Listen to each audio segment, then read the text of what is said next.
Yes, people, what's happening? What's happening? Just thought I'd give you guys a quick little video. The Man United match reaction, yesterday's game against Everton.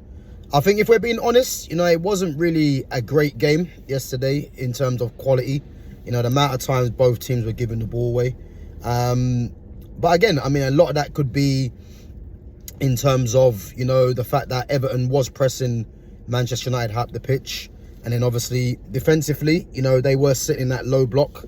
And I think in terms of Man United trying to get in between the lines, wasn't really happening, And this is why as well, when you're playing a game like that, you need to have a player that is disciplined in that area. So when Bruno Fernandes does play in the number 10 position, he does need to be more disciplined, to stay in the centre of the pitch to try and link the midfield and the attack. And this is one of the biggest problems that I see with Bruno Fernandes, is that the guy just is so, for me, ill-disciplined. He always manages to kind of be everywhere but where he's meant to be. You know what I mean? So, yeah, man, I think that was one of the major reasons as to why the team couldn't really create anything, And the team that he started with, was more or less the same team that he's been playing, bar obviously an injury to Lisandro Martinez, and obviously Lenny Yoro come in. And to be fair, Lenny Yoro was very good. So, yeah, positive there, man. He's had 2 good games on the spin, obviously after coming off the bench against West Ham. But yeah, for me, I thought it was a case of, we just need to pick up the 3 points, man, for the chase for the Champions League, And the fact that we managed to get over the line, Benjamin Sesko coming off the bench again, to get another goal. And the thing is with Benjamin Sesko, yeah, is that could this be Benjamin Sesko's role moving forwards? I don't think he's going to spend too much time on the bench coming up, if I'm honest with you. But when you've got 1 game a week, and obviously you got to try and fit in players that are either on big money or they've been big new signings, it's one of them things. To think that Xerxes never got on the pitch, but Sesko's got what, 3 goals, I believe, in his last 3 games. And that finish against the finish last week against West Ham, would have thought that he would have definitely got a start. But you'd have to say that, he's provided another bit of magic again. Great counter attack, great play from Cunha, and then Mbeumo, who was poor for me again. And but again, he got another assist in the game that, if we're being honest, yeah, he should have been subbed again. And I think that's the one thing that I'm looking at Carrick for, and that's the same thing I said against West Ham.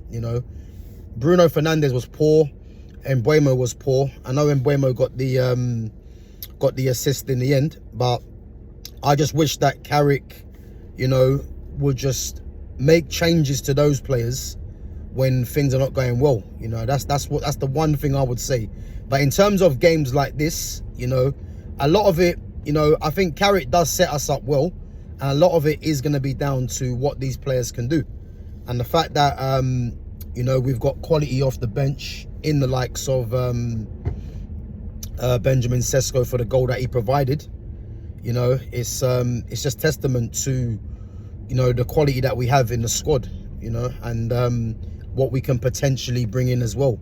So yeah, man, I say I'm not going to dwell on it too much, but I did think that I did say before the game yesterday, we are going to pick up the 3 points regardless, and that's what happened. You know what I mean? And again, man, we are now what, I think we're 3 points away from Aston Villa in 3rd now, who are now under pressure.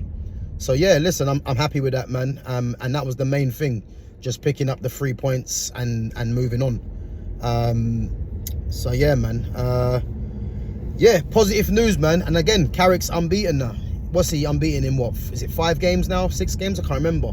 But he's unbeaten, and yeah, that's the main thing for me. So yeah, if we can just keep this record up,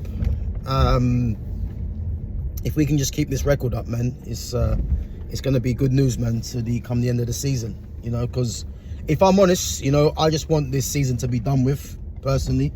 I want this season to be done with, so we can know what we're going to do in the summer, and then we can just plan for that, really. But I definitely do think, man, that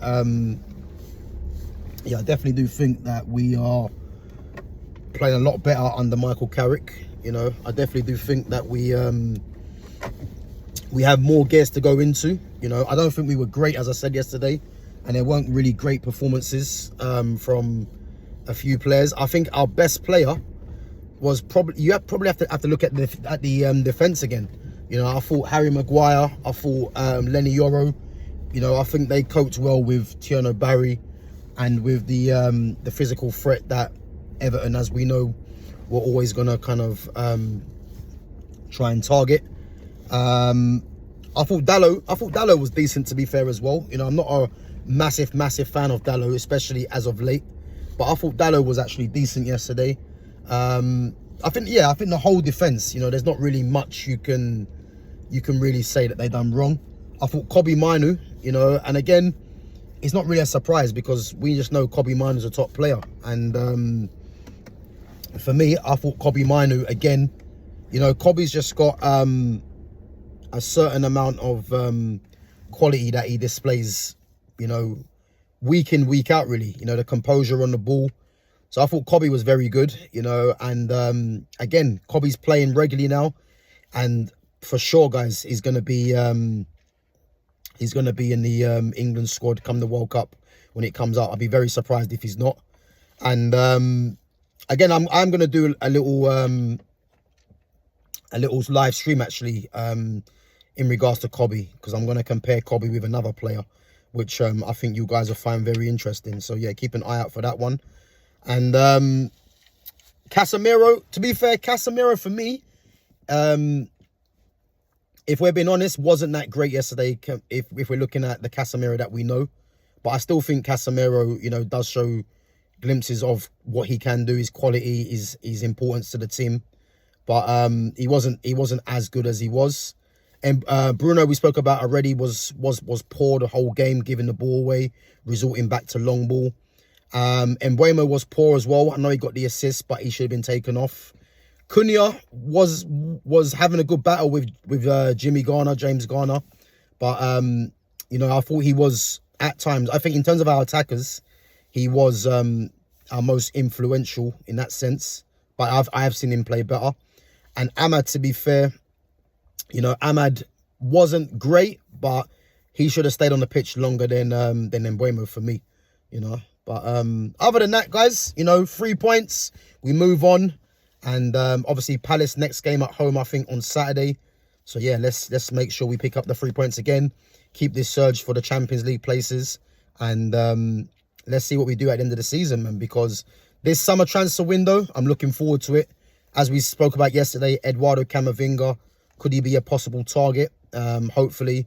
But if not, we need to be bringing in at least 2 or 3 midfielders, and that should be the target. But other than that, guys, make sure you smash the like button, sub to the channel, make sure you share the channel, and yeah, I'll catch you guys in a bit. Take it easy.